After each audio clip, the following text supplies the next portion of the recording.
Hello everyone. सो wealth management space से Nuvama wealth का fourth quarter का कॉन कॉल डिस्कशन करेंगे आज हम। कंपनी के Q4 के रिजल्ट्स हमने कवर किए थे, काफी स्ट्रॉन्ग नंबर्स थे कंपनी के।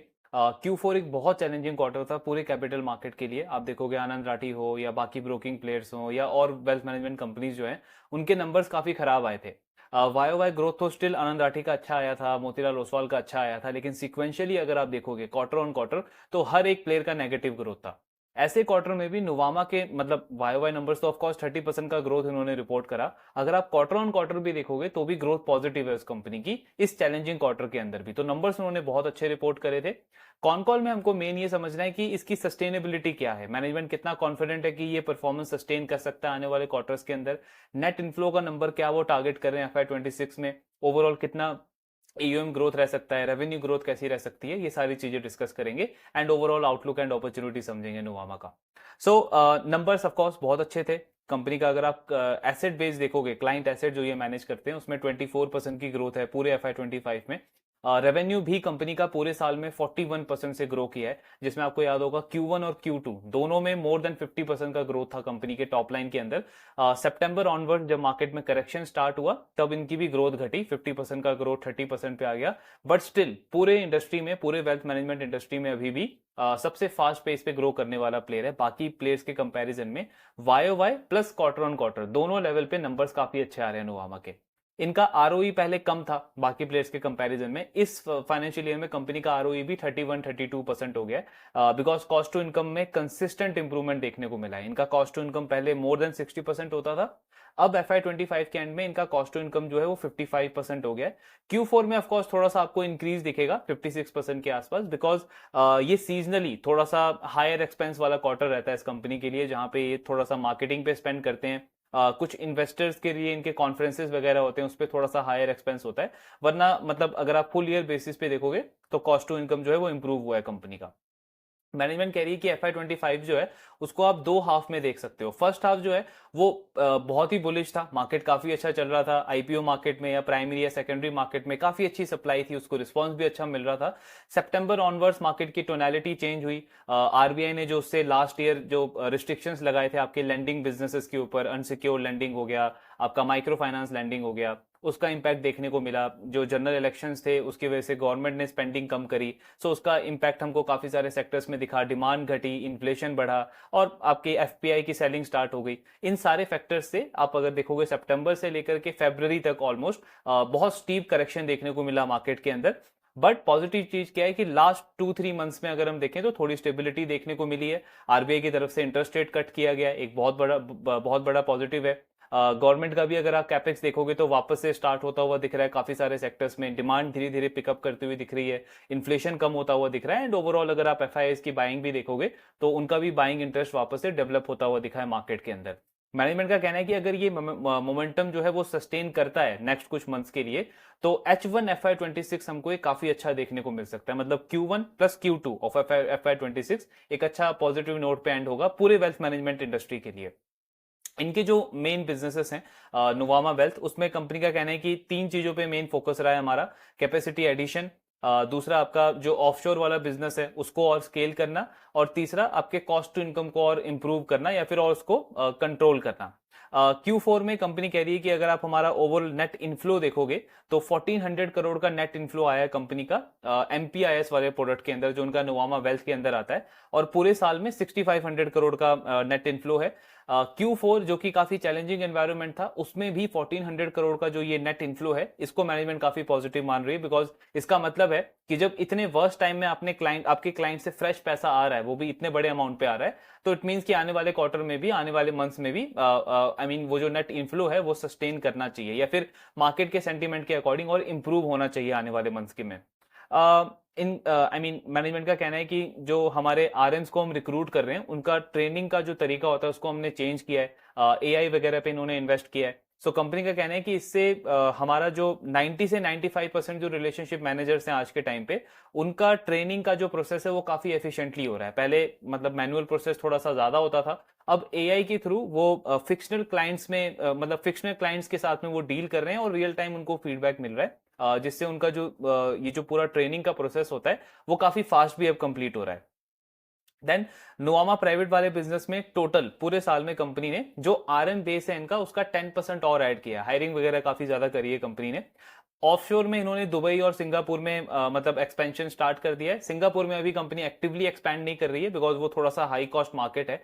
दुबई में इनका स्टार्ट हो चुका है, मतलब इंडियन क्लाइंट्स इनके दुबई के मार्केट में इन्वेस्ट कर सकते हैं, दुबई के क्लाइंट्स बाहर के मार्केट में इन्वेस्ट कर सकते हैं और वो इंडियन मार्केट में भी इन्वेस्ट कर सकते हैं। कंपनी का कहना है कि तीनों जो सेगमेंट्स हैं वो काफी अच्छा परफॉर्म कर रहे हैं। इनका नोवामा प्राइवेट में अगर आप एआरआर एसेट जो होता है एनुअल रिकरिंग रेवेन्यू, मतलब एक तरीके की वो रेवेन्यू हो गया जिसकी प्रिडिक्टेबिलिटी है, जैसे सीडीएसएल का वो जो इश्यूअर इनकम है, तो अनलेस आई मीन मार्केट चाहे अच्छा करे बुरा करे, सीडीएसएल का जो वो इश्यूअर वाला इनकम है वो तो आना ही है। सेम इनका इनके लिए एआरआर रेवेन्यू होता है वेल्थ मैनेजमेंट कंपनी के लिए। तो 2100 करोड़ का नेट न्यू मनी, मतलब फ्रेश पैसा कंपनी का आया है एआरआर एसेट्स के अंदर Q4 में। और ये 100% जो है पूरा का पूरा वो एमपीआईएस एसेट में गया है। एमपीआईएस क्या है नुआमा वेल्थ का? एमपीआईएस का मतलब है मैनेज प्रोडक्ट इन्वेस्टमेंट स्कीम, मतलब कि एक तरीके के जैसे आपका पीएमएस हो गया, मतलब वो पैसा जो आप एक्टिवली मैनेज कर रहे हो क्लाइंट का, जो पैसिवली मैनेज नहीं कर रहे हो। ऐसा नहीं कि आपने किसी म्यूचुअल फंड में डाल दिया, वो फंड मैनेजर उसको मैनेज कर रहा है, नहीं, आप उसको एक्टिवली मैनेज कर रहे हो। अब वो पीएमएस हो सकता है या फिर आपका एआईएफ वगैरह हो सकता है, उस तरीके के फंड में इन्होंने वो पैसा ऐड किया है। तो 100% जो ये 2100 करोड़ आया है कंपनी का फ्रेश पैसा, ये पूरा का पूरा एमपीआईएस में गया है नुआमा प्राइवेट वाले सेगमेंट के अंदर। एसेट मैनेजमेंट के बिजनेस की बात करें इनका, तो इनका जो कमर्शियल रियल एस्टेट फंड था उसका कंपनी ने फर्स्ट डिप्लॉयमेंट कर दिया है दिल्ली में। एक इनका कहना है काफी मार्की ऑफिस एसेट है, उसको हमने परचेज किया, उसमें हमने इन्वेस्ट किया है। कमर्शियल रियल एस्टेट फंड क्या होता है? मतलब एक ऐसा फंड है जिसमें आप कमर्शियल रियल एस्टेट्स के अंदर इन्वेस्ट करते हो। अब जितने जो इनके क्लाइंट्स हैं एचएनआई, अल्ट्रा एचएनआई, उनको क्या बेनिफिट है? बेनिफिट होता है दो तरीके से। पहला तो आपको रेंटल इनकम मिलता है, तो एक तरीके से आप बोल सकते हो कि रिकरिंग रेवेन्यू हो गया ये भी, मतलब आपका कैश फ्लो एक तरीके से आना स्टार्ट हो जाएगा रेंटल इनकम के लिए। दूसरा आपका एसेट का एप्रिसिएशन होगा, तो कल को चल के जब भी आप उसको सेल करोगे तो वहां पे आपको कैपिटल गेन भी मिलेगा। तो ये दो तरीके से इनकम होता है। अभी इसमें कंपनी का जो फंड का साइज है वो 1700 करोड़ है। नोवामा वेल्थ का कहना है कि नेक्स्ट 2 से 3 क्वार्टर्स के अंदर इसको हम 4000 करोड़ तक लेके जाना चाहते हैं, मतलब मोर देन डबल करने को देख रही है कंपनी। देन पब्लिक मार्केट में कंपनी के दो फंड है, एक है लॉन्ग शॉर्ट फंड, दूसरा है एब्सोल्यूट रिटर्न फंड। इनका कहना है कि ये दोनों फंड अपनी कैटेगरीज में बहुत अच्छा परफॉर्म कर रहे हैं, टॉप परफॉर्मर्स में आते हैं। और Q4 जहां पे इंडस्ट्री में हमने देखा कि नेट आउटफ्लो हुआ है, मतलब ज्यादा रिडेम्पशन हुआ है इंडस्ट्री में, वहां पे हमारे लिए इन दोनों फंड में नेट इनफ्लो रहा, मतलब कस्टमर ने ज्यादा पैसा इन्वेस्ट किया रादर देन की रिडीम किया। तो ये एक काफी पॉजिटिव चीज है नोवामा के लिए। अब लॉन्ग शॉर्ट फंड और एब्सोल्यूट रिटर्न फंड क्या होता है, सिंपली अगर हम इसको समझे, लॉन्ग शॉर्ट फंड का मतलब हो गया कि मैं मार्केट के वोलेटिलिटी के बीच में भी ऐसी स्ट्रेटेजी बना रहा हूं कि वोलेटिलिटी के साथ में भी मेरा ठीक ठाक रिटर्न जनरेट हो जाए। मतलब एक टाइम पे आप एक स्टॉक के ऊपर लॉन्ग पोजीशन ले रहे हो, उसी टाइम पे आप उसी सेक्टर के या मे बी किसी दूसरे सेक्टर के स्टॉक के ऊपर आप एक शॉर्ट पोजीशन ले रहे हो, एक बियरिश पोजीशन ले रहे हो। एग्जांपल के लिए अगर मैं बैंकिंग पे बुलिश हूं, सो बैंकिंग में लेट्स से अगर मुझे एचडीएफसी बैंक अच्छा लगता है तो मैं एचडीएफसी बैंक पे लॉन्ग पोजीशन ले रहा हूं, उसी उसी के साथ में मैं आईसीआईसीआई बैंक पे शॉर्ट पोजीशन ले रहा हूं, तो इसको इसको बोलते हैं लॉन्ग शॉर्ट फंड। मतलब मार्केट में वोलेटिलिटी जो चल रही है उसको मैनेज करने के लिए इस तरीके का मतलब इस तरीके का इन्वेस्टमेंट किया जाता है। दूसरा जो है इनका absolute return fund. Absolute return fund का क्या हो गया, मतलब काफी डाइवर्सिफाइड स्ट्रेटेजी होती है इसमें, मतलब आप डायरेक्ट इक्विटी में भी इन्वेस्ट कर सकते हो, आप डेरिवेटिव में भी इन्वेस्ट कर सकते हो, आप इसमें डिफरेंट डिफरेंट स्ट्रेटेजी प्ले कर सकते हो। फोकस इसमें ये रहता है कि आपको वोलेटिलिटी को प्रोटेक्ट करना है और एक स्टीडी रिटर्न इसमें जनरेट करना है। मतलब इसमें बहुत ज्यादा अल्फा जनरेट करने पे फोकस नहीं होता है, डाउन साइड को प्रोटेक्ट करने पे फोकस होता है और उसके बीच में एक स्टीडी रिटर्न जनरेट करने पे फोकस होता है। तो ये हो गया आपका एब्सोल्यूट रिटर्न फंड। कंपनी कह रही है कि दोनों फंड जो है हमारे पब्लिक मार्केट में वो काफी अच्छा परफॉर्म कर रहे हैं। देन प्राइवेट मार्केट में भी कंपनी का जो दो फंड है, क्रॉस ओवर फंड और आपका वेंचर डेट फंड, इसमें भी इन्होंने 3-4 डिप्लॉयमेंट्स करे हैं फोर्थ क्वार्टर के अंदर। और क्रॉसओवर फंड में 85% जो इनको इन्वेस्ट करना था, जो डिप्लॉय करना था, वो कंपनी कर चुकी है। सिर्फ 15% पेंडिंग है, जो अभी आने वाले मंथ्स में, आने वाले क्वार्टर्स में कंपनी उसको डिप्लॉय करेगी। क्रॉसओवर फंड क्या होता है? सो क्रॉसओवर फंड आप ऐसे समझ लो, जो कंपनीज आपकी लेट स्टेज आईपीओ में होती है, सॉरी अर्ली स्टेज आईपीओ में होती है, मतलब जैसे एचडीबी फाइनेंशियल का जो अभी आईपीओ आया है, तो कुछ मंथ्स पहले एचडीबी फाइनेंशियल जो था वो आपका क्रॉसओवर फंड जो था वो उसमें इन्वेस्ट कर सकता था, बिकॉज कंपनी आईपीओ वाले स्टेज में थी, आईपीओ आया नहीं था उसका। एक तरीके से आप उसको बोल सकते हो प्राइवेट से पब्लिक मार्केट का ब्रिज होता है। मतलब लेट स्टेज प्राइवेट कंपनी में आप इन्वेस्ट कर रहे हो, आपको पता है उस कंपनी का आईपीओ आने वाला है, लेकिन वहां पे उसको फंड की जरूरत है, ग्रोथ कैपिटल चाहिए उसको, तो ये जो स्कीम होती है ये उन कंपनीज में इन्वेस्ट करता है। ये हो गया आपका crossover fund. Venture debt fund क्या हो गया, मतलब बेसिकली आप इसमें इक्विटी नहीं इन्वेस्ट कर रहे हो, आप डेट दे रहे हो, एक तरीके से जो प्राइवेट कंपनी है उसको एक तरीके से लोन दे रहे हो, और वहां पे आपका इंटरेस्ट इनकम आएगा। हालांकि इसमें भी कुछ कंडीशंस होती है जहां पे आपको वारंट वगैरह मिलता है, एक टाइम के बाद आपका वो जो वारंट है वो इक्विटी में कन्वर्ट हो जाता है, तो आपकी होल्डिंग आ जाती है उस कंपनी के ऊपर। तो ये है इनका वेंचर डेट फंड। कंपनी का कहना है कि दोनों का जो डिप्लॉयमेंट करना था वो कंपनी ने कर दिया है, सिर्फ 15% पेंडिंग है। देन प्राइवेट क्रेडिट वाला स्कीम, जब हमने नुवामा को ट्रैक करना स्टार्ट किया था उस टाइम पे मैनेजमेंट ने बताया था कि इस स्कीम को कंपनी अभी एक्सप्लोर कर रही है। फाइनली FY26 के अंदर इनका प्लान है कि by the end of Q3 या Q4 तक प्राइवेट क्रेडिट फंड को कंपनी लॉन्च कर देगी। अब प्राइवेट क्रेडिट फंड क्या होता है, इसमें भी आप क्या करते हो कि जो प्राइवेट लिमिटेड कंपनीज हैं उनको डेट देते हो, मतलब वो जो कंपनी है वो बैंक से, एनबीएफसी से लोन नहीं ले रही है, किसी इन्वेस्टमेंट कंपनी से लोन ले रही है। लेट्स सपोज कोई आई मीन एसेट मैनेजर है, इन्वेस्टमेंट मैनेजर है, पीएमएस है, एआईएफ है, वो एक तरीके का लोन दे रहा है उस कंपनी को। स्पेशल सिचुएशन लोन बोला जाता है उसको, या फिर आई मीन कुछ इमरजेंसी सिचुएशन में लोन चाहिए, कोई मर्जर करना है, कोई एक्विजिशन करना है, उस सिचुएशन में कंपनी को इमीडिएट बेसिस पे लोन चाहिए, उस केसेस में ये प्राइवेट क्रेडिट दिया जाता है। इसमें यील्ड काफी अच्छा होता है, and most of the cases में जो है ये सिक्योर लोन होता है।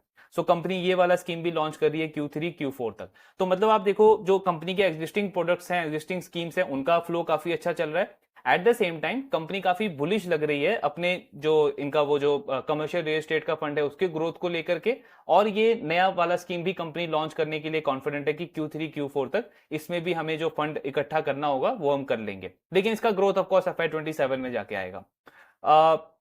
देन इनका जो एसेट सर्विसेज वाला बिजनेस है, एसेट सर्विसेज वाला कौन सा बिजनेस हो गया आपका, सेल्फ क्लियरिंग का कस्टोडियन वाला जो बिजनेस है, इसमें कंपनी क्या करती है, इनके जो इंस्टीट्यूशनल क्लाइंट्स हैं उनको एक तरीके का पूरा बैक ऑफिस सपोर्ट करती है। मतलब उनके जो सिक्योरिटीज हैं, चाहे वो स्टॉक्स हो, आपके डिबेंचर्स हो, कोई भी सिक्योरिटीज हो, उसका कस्टडी करना, फंड अकाउंटिंग करना, जो नेट एसेट वैल्यू निकालते हैं, फंड एडमिनिस्ट्रेशन करना, देन जो आपके इन्वेस्टर्स हैं उनका स्टॉक स्प्लिट के बाद क्या उनका वो शेयर होने वाला है, जो भी कॉर्पोरेट एक्शन होता है, स्टॉक स्प्लिट हुआ, बोनस हुआ, डिविडेंड इशू हुआ, ये सारा कुछ एक तरीके से बैक ऑफिस मैनेज करना, ये सारी चीजें कंपनी करती है। अब ये ऑफ कोर्स ये वाला जो बिजनेस है आपका वो डायरेक्टली मार्केट से लिंक नहीं है, तो इसमें बहुत अच्छा फाइनेंशियल ईयर रहा है इस कंपनी के लिए। ऑलमोस्ट 80-85% का ग्रोथ आया इनका सिर्फ Q4 में।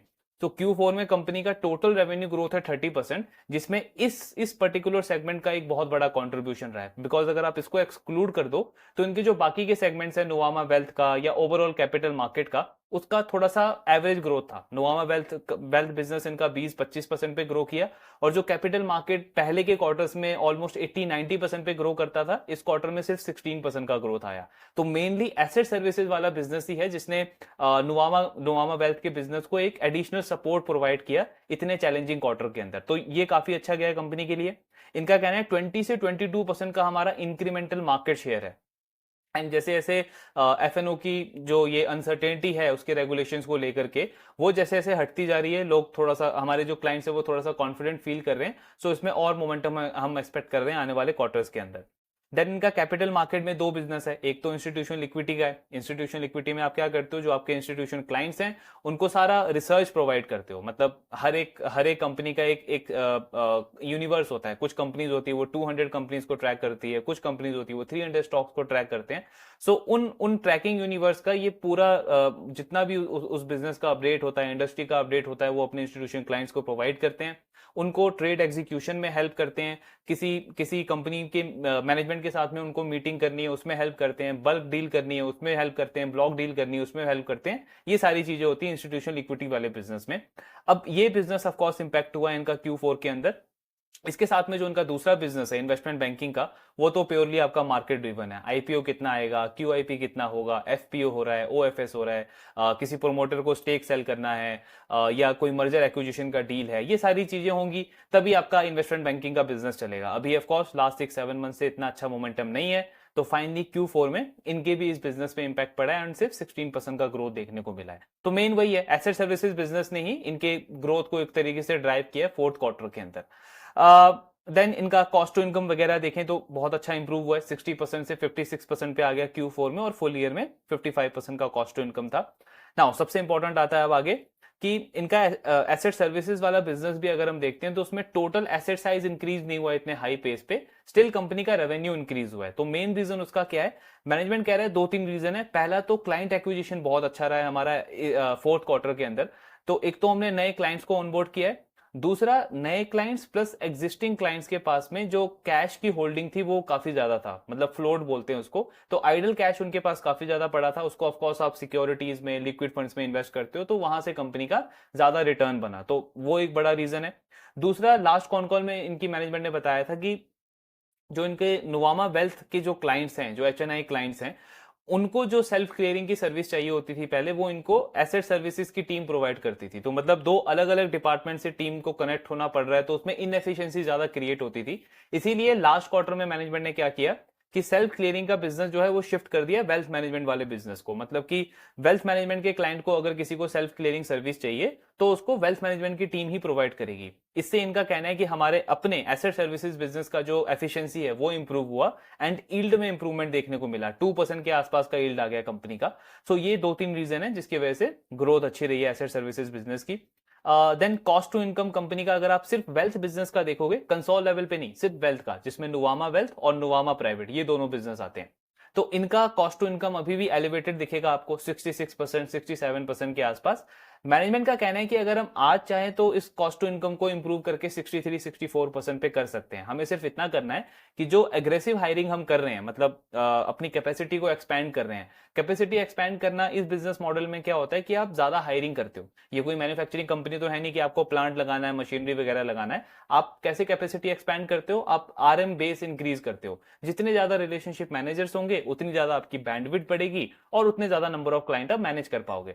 तो नुवामा वेल्थ ने एक्चुअली लास्ट फाइनेंशियल ईयर में ये गाइडेंस दिया था कि नेक्स्ट 4-5 ईयर्स के अंदर इनका जो RM बेस है उसको ये डबल कर देंगे। सो कंपनी इसीलिए काफी एग्रेसिव हायरिंग कर रही है। इनका कहना है कि नेक्स्ट 2-3 ईयर्स तक हमें बिल्कुल नहीं लगता कि हम हायरिंग को रोकेंगे या कंट्रोल करेंगे। प्रॉफिटेबिलिटी के एंगल से अगर हम देखें तो बिल्कुल हम आज इस चीज को कर सकते हैं तो हमारा पैड ग्रोथ और अच्छा हो जाएगा, लेकिन वो बिजनेस की सस्टेनेबिलिटी के लिए अच्छा नहीं है। जब हमको दिख रहा है कि इस इंडस्ट्री में नेक्स्ट 10-15-20 ईयर्स के लिए इतना अच्छा ग्रोथ पोटेंशियल है, तो हम अननेसेसरी मतलब सिर्फ शॉर्ट टर्म में प्रॉफिटेबिलिटी को इंप्रूव करने के लिए इस इन्वेस्टमेंट को रोकना नहीं चाहते। तो इनका हायरिंग कंटिन्यू रहेगा नेक्स्ट 2-3 ईयर्स के लिए। अभी ये क्या इनका गाइडेंस है कि नेक्स्ट 2-3 क्वार्टर्स में जो नुवामा वेल्थ वाला सेगमेंट है उसके हायरिंग को ये पॉज कर देंगे, बिकॉज इनका टोटल RM बेस जो है 1200 से ज्यादा है, और उसमें से 500 RMs ऐसे हैं जो अभी रिसेंटली इन्होंने हायर किया है, मतलब उनको 1 ईयर भी नहीं हुआ है।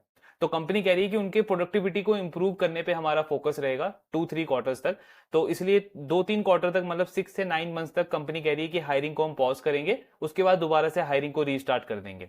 क्योंकि ये वाला जो बिजनेस है इसमें RM की प्रोडक्टिविटी को इंप्रूव होने में 3 से 4 ईयर्स का टाइम लगता है। जैसे आप देखते हो मैन्युफैक्चरिंग बिजनेस के अंदर क्या हुआ कि आपने आज प्लांट लगाया तो नेक्स्ट ईयर आपका कैपेसिटी यूटिलाइजेशन जो है वो बहुत आराम से 10-20% से 50-60-70% तक जा सकता है। इस बिजनेस में ऐसा नहीं है, क्योंकि यहाँ पे लॉजिकली अगर आप सोचो तो पैसा इन्वॉल्व है, मनी इन्वॉल्व है। तो जो भी HNI क्लाइंट है, अल्ट्रा HNI क्लाइंट है, वो इतना इजीली किसी भी RM के साथ में या किसी भी पर्सन के साथ में इतना कंफर्टेबल के साथ में वो अपना एसेट जो है वो डिस्क्लोज नहीं करेगा। जब तक उसको पूरा फेथ ट्रस्ट नहीं होगा उस ऑर्गेनाइजेशन के ऊपर, उस RM के ऊपर, तब तक वो कंफर्टेबली डील नहीं करेगा। तो एक बड़ा AUM बिल्ड करने के लिए एक पर्टिकुलर क्लाइंट से आपको 2-3 साल का रिलेशनशिप बिल्ड करना पड़ता है। एटलीस्ट एक मार्केट साइकिल अगर एक क्लाइंट देख लेता है तब वो थोड़ा सा कंफर्टेबल होता है, वो थोड़ा सा ओपन होता है, अपना जो एसेट बेस है, जो उसका फाइनेंशियल एसेट है, उसको वो डिस्क्लोज करता है प्रॉपरली। सो मैनेजमेंट का कहना है कि प्रोडक्टिविटी 1x से 4-5x जाने में 2-3-4 ईयर्स का टाइम लगता है इस बिजनेस के अंदर। तो इसीलिए नेक्स्ट 2-3 ईयर्स तक हमारा जो इन्वेस्टमेंट है वो कंटिन्यू रहेगा हायरिंग के ऊपर। देन इनका ट्रांजैक्शन रेवेन्यू अगर आप देखोगे तो वो काफी अच्छे से ग्रो कर रहा है। इस क्वार्टर में भी लगभग 90 करोड़ का रेवेन्यू कंपनी का नुवामा प्राइवेट से ट्रांजैक्शन रेवेन्यू से आया है। तो ट्रांजैक्शन रेवेन्यू में कौन कौन से प्रोडक्ट है कंपनी के, एक तो ब्रोकिंग बिजनेस है, ऑफकोर्स ब्रोकिंग में जितना ज्यादा ट्रांजैक्शन होगा उतना ज्यादा आपका रेवेन्यू आएगा। दूसरा आपका अनलिस्टेड सिक्योरिटीज है। अनलिस्टेड में जैसे आपकी जो भी कंपनीज अभी लिस्ट नहीं हुई है, जैसे अभी सीएसके है और भी काफी सारी कंपनीज हैं जो अनलिस्टेड में है, तो उनको अगर आप परचेज कराते हो अपने इन्वेस्टमेंट अपने क्लाइंट को, तो वहां से आपको कमीशन मिलता है एक तरीके का। दूसरा आपका एमएलडीज होता है। देन इसके अलावा आपके फिक्स्ड इनकम प्रोडक्ट्स होते हैं, बॉन्ड्स हो गया, डिबेंचर्स हो गया, गवर्नमेंट सिक्योरिटीज हो गई, एनसीडीज हो गई। तो ये सारे क्या है, ये सारे ट्रांजैक्शनल प्रोडक्ट्स हैं। मतलब क्लाइंट आज परचेज करेगा तो आपको कुछ कमीशन मिलेगा, कुछ आपको फी इनकम मिलेगा। ये वन टाइम इनकम है, ये रेकरिंग रेवेन्यू नहीं है। तो कंपनी कह रही है कि अभी तो ये सारे प्रोडक्ट्स हैं, प्लस प्लस इस ईयर के एंड तक हमारे पास दो और एडिशनल रेवेन्यू स्ट्रीम्स आ जाएंगे ट्रांजैक्शन रेवेन्यू के अंदर। एक तो कमर्शियल रियल एस्टेट वाला आ जाएगा।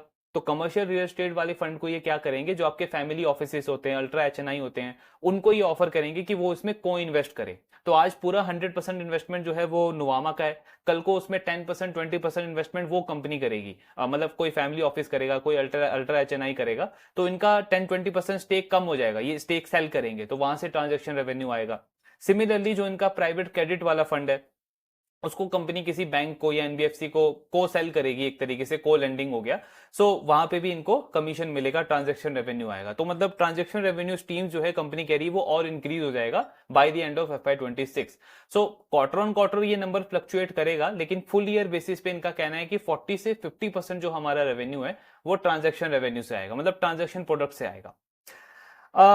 देन आईपीओ का क्या पाइपलाइन है, तो कंपनी का कहना है कि अगर आप हमारा फिक्स्ड इनकम का प्रोडक्ट देखोगे, फिक्स्ड इनकम का सेगमेंट देखोगे, तो लास्ट 3-4 इयर्स में काफी सेक्युलर ग्रोथ रही है दो रीजंस की वजह से। पहला तो क्लाइंट एक्विजिशन हमारा काफी स्ट्रांग रहा है, तो उससे काफी अच्छा ग्रोथ आया है। दूसरा, जितने भी आपके एफआईआईज हैं, एफपीआईज हैं, इनका बहुत इंटरेस्ट इंक्रीज हुआ है इंडियन मार्केट में लास्ट 3-4 इयर्स के अंदर। तो ये दो मेन रीजन है जिसकी वजह से हमारा फिक्स्ड इनकम वाला साइड पे ग्रोथ अच्छा रहा है कैपिटल मार्केट में। अब आईपीओ की अगर हम बात करें तो कंपनी कह रही है कि 30 से 35 कंपनीज का आईपीओ मैंडेट्स अभी पेंडिंग है। मतलब इतना विजिबिलिटी है हमको कि नेक्स्ट 6 मंथ्स के अंदर 30 से 35 कंपनीज का आईपीओ मैंडेट्स है। अब ये डिपेंड करता है कि मार्केट का सेंटीमेंट कैसा रहता है। तो अगर मार्केट का सेंटीमेंट अच्छा रहा तो वो आईपीओ आएगा, डिले नहीं होगा। हालांकि अगर आप रिसेंट टाइम देखो, लास्ट 2-3 वीक्स में काफी सारे आईपीओ आए हैं, ऑल्दो मतलब ज्यादा कुछ खास उनको रिस्पांस मिला नहीं है मार्केट से, बट स्टिल एक ये पॉजिटिव साइन है इस इंडस्ट्री के लिए, सेक्टर के लिए, कि कंपनीज का आईपीओ आना स्टार्ट हुआ है। अब जैसे जैसे ये ट्रेंड कंटिन्यू रहेगा और एक बार इन्वेस्टर्स को थोड़ा सा कंफर्ट आ गया कि ठीक है अब मार्केट जो है वो धीरे धीरे थोड़ा अप्रिशिएट कर रहा है कुछ आईपीओ को, कुछ आईपीओ का रिस्पांस अच्छा आएगा, तो वापस से इन्वेस्टर पार्टिसिपेट करना स्टार्ट कर देंगे। लेकिन अच्छा साइन है, एक तरीके से आप अर्ली साइन बोल सकते हो कि कंपनीज के आईपीओ आने स्टार्ट हो गए हैं।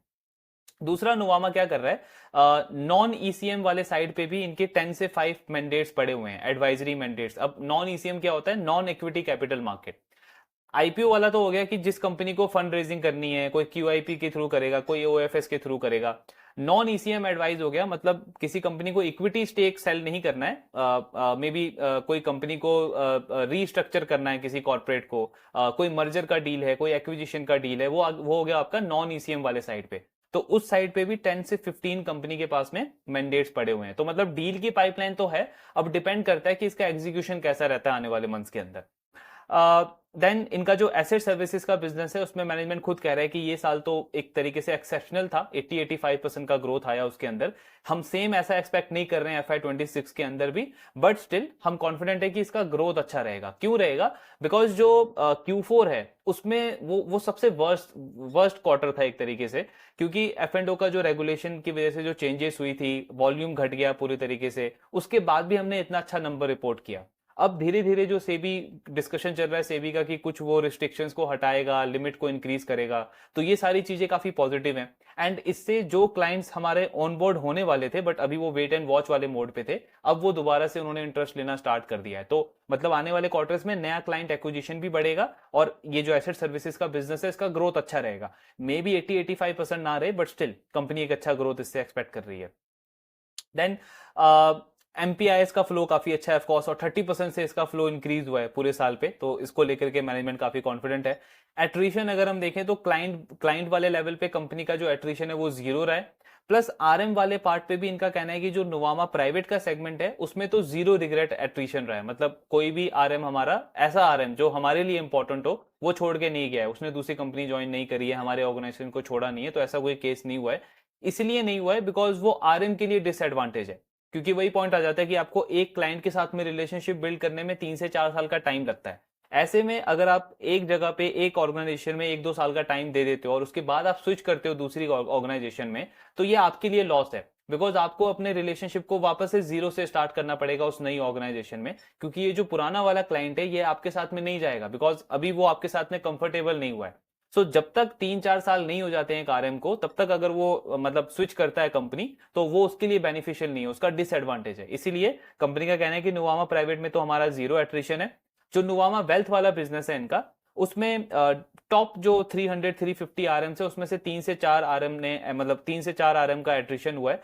बाकी का जो एट्रिशन रेट है वो 25 से 30% है कंपनी का। और ये कंपेयर कर रहे हैं बैंक्स के साथ में जिनका 45 से 50% रहता है। तो कंपनी कह रही है उनके कंपैरिजन में अच्छा एट्रिशन रेट है हमारा। ये वाला पार्ट सबसे इंटरेस्टिंग है कि नेट इनफ्लो ये क्या एक्सपेक्ट कर रहे हैं। तो इन्होंने सेगमेंट वाइज बताया अपने हर एक बिजनेस के कितना नेट इनफ्लो कंपनी एक्सपेक्ट कर रही है। सबसे पहले नुवामा प्राइवेट में इनका कहना है कि सबसे ज्यादा नेट इनफ्लो यहां से आएगा। इसका जो बुक क्लोज हुआ है इस साल वो 44,000 करोड़ पे हुआ है, और कंपनी कह रही है कि इसके ऊपर 25 से 30% का ग्रोथ हम एक्सपेक्ट कर रहे हैं नेट इनफ्लो का। मतलब ऑलमोस्ट 10 से 11,000 करोड़ का नेट इनफ्लो कंपनी एक्सपेक्ट कर रही है FY26 के अंदर। दूसरा जो नुवामा वेल्थ का जो बिजनेस है, MPIS वाला जो इनका बुक है, जो कंपनी खुद मैनेज करती है एक्टिवली, उसमें कंपनी कह रही है कि 30,000 करोड़ का वो बुक है और उस पर 25 से 30% का हम ग्रोथ एक्सपेक्ट कर रहे हैं, यानी कि नेट इनफ्लो फ्रेश पैसा एक्सपेक्ट कर रहे हैं FY26 में। तो 30,000 करोड़ के ऊपर 25-30% मतलब आपका ऑलमोस्ट 7,500 से लेकर के 9,000 करोड़ के आसपास कंपनी इस वाले बिजनेस से नेट इनफ्लो एक्सपेक्ट कर रही है। लास्टली जो उनका एसेट मैनेजमेंट का बिजनेस है, उसमें Q1 में ऑलरेडी 285 करोड़ आ चुका है। देन जो कमर्शियल रियल एस्टेट फंड है उसमें कंपनी 3 से 4,000 करोड़ एक्सपेक्ट कर रही है, इन्होंने अभी गाइडेंस दिया नेक्स्ट 2-3 क्वार्टर्स के अंदर। और जो इनका पब्लिक मार्केट में जो फंड है उसमें भी 8 से 1,000 करोड़ का कंपनी और एडिशनल इनफ्लो एक्सपेक्ट कर रही है। सो ओवरऑल इनका कहना है कि 23,000 करोड़ से लेकर के 24,000 करोड़ तक नेट इनफ्लो मतलब फ्रेश पैसा कंपनी एक्सपेक्ट कर रहा है FY26 के अंदर। और इस सबको अगर आप इंक्लूड कर दोगे तो इसका मतलब है कि कंपनी का जो AUM ग्रोथ का एक्सपेक्टेशन है वो मोर देन 20% है इन FY26। मतलब 20% से ज्यादा का एसेट ग्रोथ कंपनी एक्सपेक्ट कर रहा है FY26 के अंदर भी। अभी तक हमने जितनी कंपनीज देखी है, तो एक आनंद राठी को आप सुनोगे, उन्होंने काफी अच्छा गाइडेंस दिया है AUM ग्रोथ के ऊपर, अराउंड 26-27-8% का उनका ग्रोथ गाइडेंस है AUM का। और उसके बाद में नुवामा काफी कॉन्फिडेंट साउंड करता है अपने AUM ग्रोथ को लेकर के। तो ये गाइडेंस तो काफी अच्छा दिया है। और ये इन्होंने बेयर मिनिमम वर्ड भी यूज किया है कि बेयर मिनिमम 20% एसेट ग्रोथ तो हम एक्सपेक्ट कर रहे हैं इन FY26। तो गाइडेंस काफी अच्छा है। देन कॉस्ट टू इनकम पे कंपनी का कहना है कि जो 100 बेसिस पॉइंट का कॉस्ट टू इनकम हमारा इंप्रूव होगा वो नुवामा वेल्थ वाले बिजनेस के अंदर होगा। अब इसमें अगर आप एक वर्स्ट केस देखो कि कैपिटल मार्केट बिजनेस इनका अभी तक अच्छा नहीं कर रहा है, सो मैनेजमेंट का कहना है कि लेट्स सपोज कैपिटल मार्केट का जो ग्रोथ है वो FY26 में भी इतना ही रहता है, स्लो वीक ही रहता है, स्टिल हमारा जो कॉस्ट टू इनकम है वो बहुत ज्यादा मतलब खराब नहीं होगा। वो इसीलिए नहीं होगा बिकॉज इंस्टीट्यूशन इक्विटी हो गया या इन्वेस्टमेंट बैंकिंग का जो बिजनेस हो गया, इसमें जो कॉस्ट है वो वेरिएबल कॉस्ट ज्यादा है। तो अगर रेवेन्यू ग्रोथ स्लो होगी तो उसके प्रोपोर्शन में हमारा जो कॉस्ट है, जो एक्सपेंसेस है, वो भी कम हो जाएंगे। तो कंपनी कह रही है वर्स्ट टू वर्स्ट के सिनेरियो में मैक्सिमम 50 से 100 बेसिस पॉइंट का कॉस्ट टू इनकम हम मतलब डिक्लाइन हम एक्सपेक्ट कर रहे हैं कि अगर बहुत ही चीजें खराब हो जाती है बिजनेस में तो कंसोल लेवल पे 50 से 100 बेसिस पॉइंट का इंपैक्ट पड़ेगा हमारे कॉस्ट टू इनकम में। ये इनका कंजर्वेटिव गाइडेंस है। और अगर चीजें स्टेबल हुई, बिकॉज अगर आप हर एक सेगमेंट वाइज देखो तो नुवामा वेल्थ का गाइडेंस अच्छा है, नुवामा प्राइवेट का गाइडेंस अच्छा है, एसेट मैनेजमेंट में ये काफी अच्छा नेट इनफ्लो एक्सपेक्ट कर रहे हैं, और एसेट सर्विसेज का तो इनका कहना है कि कॉस्ट टू इनकम और इंप्रूव हो सकता है हमारा FY26 के अंदर। तो कैपिटल मार्केट वाला बिजनेस जो अभी तक काफी खराब कर रहा था, लेकिन लास्ट 1-2 मंथ से हमें दिख रहा है कि चीजें अच्छी हो रही हैं, IPOs आ रहे हैं, आपका QIP के लिए धीरे धीरे कंपनीज अनाउंस कर रही है, तो ये ट्रेंड अच्छा है। तो अगर ये चीज वर्स्ट नहीं हुई तो कॉस्ट टू इनकम कंपनी का एक्चुअली में और इंप्रूव भी हो सकता है FY26 के अंदर। तो ये जो गाइडेंस है इनका वो बहुत एक्सट्रीम कंजर्वेटिव दिया है कंपनी ने। देन यील्ड वगैरह इनका कहना है ऑलमोस्ट मेनली करंट लेवल के आसपास ही रहेगा, सस्टेन करेगी कंपनी। इनऑर्गेनिक ग्रोथ को लेकर के इनका कहना है कि मार्केट में जो वेल्थ मैनेजमेंट कंपनीज को भी वैल्यू किया जा रहा है वो बहुत इनसेन वैल्यूएशन उनको लग रहा है, एक्सट्रीमली हाई वैल्यूएशन है, तो कुछ ऐसी खास डील हमको लग नहीं रही है। प्लस ऑफशोर मार्केट में जो हमको ग्रो करना है उसमें अगर कोई ऐसी डील हमको मिलती है जहां पे कोई ऐसा एसेट है जहां पे आज हम डील नहीं करते, तो ऑफ कोर्स हम उसको उसको एक्वायर करेंगे उस कंपनी को। बट मेनली वहां पे कंपनी ईएम मॉडल के थ्रू ग्रो करने को देख रही है। ईएम मॉडल क्या होता है? आपका एक्सटर्नल एसेट मैनेजर। मतलब नुवामा जो है वो मल्टीपल बैंक्स और जो वेल्थ मैनेजमेंट बुटीक फर्म्स हैं उनके साथ में टाई अप करेगा, और उनके जो प्रोडक्ट्स हैं, रिसर्च है, उनकी जो एक्सपर्टीज है, उसका एक्सेस रहेगा नुवामा के पास में। तो रादर देन कि किसी एक ही कंपनी का ये प्रोडक्ट सेल करेंगे, इनके पास में मल्टीपल बैंक्स और कंपनीज का प्रोडक्ट का एक्सेस होगा जो अपने क्लाइंट्स को ये सर्व कर सकते हैं, क्रॉस सेल कर सकते हैं। सो उससे 50 से 60% का रेवेन्यू शेयरिंग जो है वो नुवामा को मिलेगा। तो कंपनी उस वाले पार्ट को एक्सप्लोर कर रही है। लास्टली अगर हम इनका देखें एएमसी वाले बिजनेस को लेकर के, एसेट मैनेजमेंट वाले बिजनेस को लेकर के, कि इसका ब्रेक इवन कब तक एक्सपेक्टेड है। सो कंपनी ने ये पहले भी बोला था कि जब इसका एयूएम बेस 20,000 करोड़ हो जाएगा, 20,000 करोड़ फी पेइंग एयूएम, जिसपे मतलब हमको फी मिलता है, तब इस बिजनेस का ब्रेक इवन हो जाएगा। अभी अगर आप देखोगे तो 12,000 करोड़ के आसपास है, और मैनेजमेंट का कहना है कि by the end of FY27 इसमें हम ब्रेक इवन एक्सपेक्ट कर रहे हैं, मतलब इसमें पॉजिटिव प्रॉफिटेबिलिटी आनी स्टार्ट हो जाएगी। तो ये पूरा कॉनकॉल वाला पार्ट था नुवामा वेल्थ का। नंबर्स तो ऑफ कोर्स अच्छे हैं ही, बट इसके साथ में इंपॉर्टेंट चीज क्या है कि मैनेजमेंट की जो कमेंट्री है आने वाले क्वार्टर्स को लेकर के, FY26 को लेकर के, वो काफी पॉजिटिव है। अगर आप आनंद राठी हो या प्रूडेंट कॉर्पोरेट हो या मोतीलाल हो, इनके कॉन कॉल को सुनोगे तो ऐसा नहीं है कि उनकी मैनेजमेंट नेगेटिव साउंड कर रही है, बट डिफरेंस ये है कि उनकी जो मैनेजमेंट है वो पास्ट के ट्रैक रिकॉर्ड को लेकर के या इंडस्ट्री के नेक्स्ट 5-10 ईयर्स की ग्रोथ को आउटलुक को लेकर के ज्यादा डिस्कशन कर रहा है कि लास्ट 5-10 ईयर्स में हमने 20-25% से कंपाउंडिंग करी है, नेक्स्ट 5-10 ईयर्स के लिए अगेन ग्रोथ पोटेंशियल अच्छा है इंडस्ट्री का, फाइनेंशियलाइजेशन थीम है इंडस्ट्री में, तो उसके बेसिस पे हम अच्छा ग्रो कर सकते हैं। लेकिन नुवामा की मैनेजमेंट को अगर आप सुनोगे तो ये ज्यादा कॉन्फिडेंट साउंड कर रहे हैं नियर फ्यूचर को लेकर के। अब इसमें सबसे बड़ा रोल है एक्चुअली इनके रेवेन्यू स्ट्रीम्स का। मैनेजमेंट ने इस कॉन कॉल में भी बोला कि जो हमारा डाइवर्सिफाइड बिजनेस मॉडल है वो एक्चुअली बहुत सपोर्ट प्रोवाइड कर रहा है हमको इस चैलेंजिंग टाइम के अंदर भी। अगर आपका नुवामा वेल्थ थोड़ा सा वीक परफॉर्म कर रहा है, कैपिटल मार्केट आपका वीक परफॉर्म कर रहा है, तो जो एसेट सर्विसेज बिजनेस है उसने काफी अच्छा ग्रोथ दिखाया, कंपनी का ओवरऑल ग्रोथ 30% आ गया। एंड ये हमने मतलब पास्ट के भी क्वार्टर्स में बहुत बार डिस्कस किया है। जब ये पूरी इंडस्ट्री अच्छा कर रही थी, ये नुवामा मोतीलाल ये सब अच्छा कर रहे थे, तब भी हमने डिस्कस किया था कि नुवामा का जो मॉडल है इन कंपैरिजन टू मोतीलाल वो काफी ज्यादा स्टेबल लगता है, क्योंकि मोतीलाल का ऑलमोस्ट 50% रेवेन्यू तो ब्रोकिंग पे डिपेंडेंट है। तो अगर ब्रोकिंग सेक्टर खराब करेगा तो उसका रेवेन्यू पे इंपैक्ट पड़ेगा।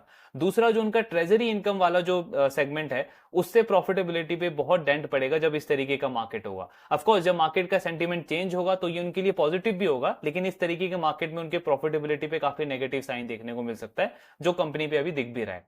नुवामा का अगर हम देखें तो वही डाइवर्सिफाइड मॉडल है, और किसी एक सेगमेंट पे इतनी ज्यादा ओवर डिपेंडेंस नहीं है। वो चीज कंपनी को हेल्प कर रही है कि इतने चैलेंजिंग टाइम में भी काफी स्टेबल और कंसिस्टेंट नंबर्स कंपनी रिपोर्ट कर रही है। अगर आप Q4 ही देखो तो क्वार्टर ऑन क्वार्टर भी कंपनी का रेवेन्यू ग्रो किया है, जो कि ना आनंद राठी का हुआ, और मोतीलाल का तो बहुत ज्यादा नेगेटिव ग्रोथ देखने को मिला है। सो ये चीज काफी पॉजिटिव है। हालांकि री रेटिंग तो बहुत अच्छी हुई है कंपनी की स्टॉक की। हमने जब फर्स्ट टाइम इसको ट्रैक किया था आई थिंक लास्ट ईयर जनवरी के अराउंड, तो 1-1.5 साल में तब 3500-4000 का स्टॉक था, अभी 8000 से भी ज्यादा का स्टॉक है। सो मोर देन डबल हुआ है। बट अभी भी अगर आप इसका वैल्यूएशन देखोगे तो इतना इतना ज्यादा एक्सपेंसिव लगता नहीं है। 29-30 का पी मल्टीपल है, और बिजनेस का ग्रोथ ही 30% चल रहा है। अभी भी इस पूरी इंडस्ट्री में सबसे बेस्ट परफॉर्मिंग प्लेयर है, और सबसे चीप लेवल पे आपके लिए अवेलेबल है। मतलब 29-30 का पी है, बाकी अगर आप बाकी प्लेयर्स को देखोगे तो 40-50-60 के पी पे अवेलेबल है। सो वो चीज अभी भी नुवामा के साथ में बनी हुई है। एक चीज लेकिन हमको फोकस में रखना है कि मे बी इस सेक्टर का जो वर्स्ट पार्ट था वो तो अभी जा चुका है। सितंबर से फरवरी तक जो करेक्शन मोड चला, स्टीप करेक्शन हुआ पूरी इंडस्ट्री में, वो चीज अब जा चुकी है। एंड अभी कोई बहुत बड़ा अनसर्टेनिटी दिखता नहीं है नियर फ्यूचर में, जिससे मार्केट पे कोई बहुत ज्यादा नेगेटिव सेंटीमेंट आना चाहिए।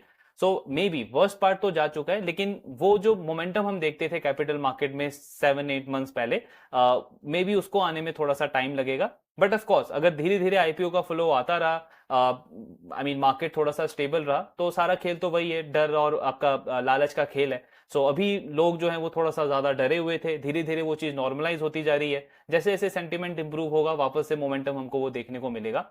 बेट अगर हमको करना है ऐसे ऐसे ऐसे टाइम के अंदर, तो बहुत इंपॉर्टेंट है कि उन कंपनीज पे किया जाए जिनका ग्रोथ कंसिस्टेंट है एंड वैल्यूएशन को लेकर के ज्यादा यहाँ पे कंसर्न रहना है। मतलब अगर हम 40 50 60 मल्टीपल पे कर रहे हैं ऐसे बिजनेसेस के लिए जिनका ग्रोथ 15 20 18% के आसपास है, तो वो बहुत खराब डील है। तो उसको लेकर के थोड़ा सा अवेयर रहना है। बाकी ऑफ कोर्स नुवामा का परफॉर्मेंस काफी अच्छा है। ट्रैकिंग इसका कंटिन्यू रखेंगे। आपके जो भी डाउट्स है शेयर करते रहिए। Thank you very much.